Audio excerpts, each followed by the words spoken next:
শ্রী শ্রী মা সারদা দেবীর জীবনের আরো একটি উল্লেখযোগ্য ঘটনা। শ্রী মায়ের বুদ্ধিমত্তার প্রশংসা করতেন ঠাকুর।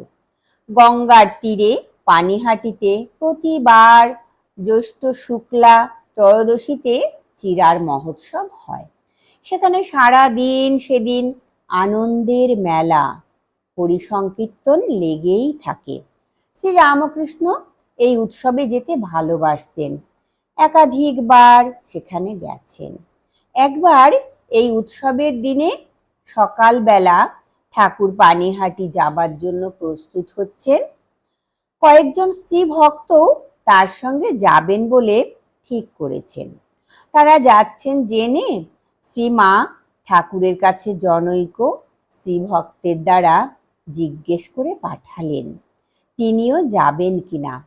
ঠাকুর বললেন, তোমরা তো যাচ্ছ, যদি ওর ইচ্ছে হয় তো চলুক।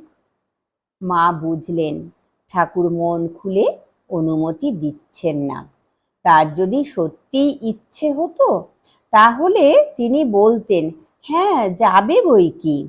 কাজেই তিনি যাবার সংকল্প ত্যাগ করলেন। বললেন, অত ভিড়ে তার অসুবিধে হবে।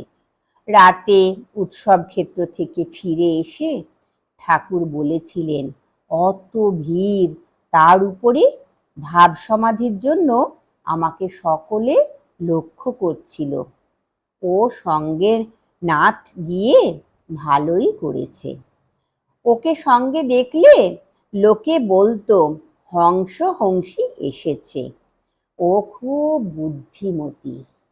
ওই দিনই মায়ের বুদ্ধিমত্তার প্রশংসা করে তিনি আরেকটি ঘটনার উল্লেখ করেছিলেন। একবার মারোয়ারি ভক্ত লক্ষ্মীনারায়ণ শ্রীরামকৃষ্ণের সেবার জন্য 10,000 টাকা দিতে চাইলেন। সন্ন্যাসী তিনি এক কথায় সেই প্রস্তাব প্রত্যাখ্যান করলেন। কিন্তু শ্রী মাকে পরীক্ষা করতে ইচ্ছে হলো তার।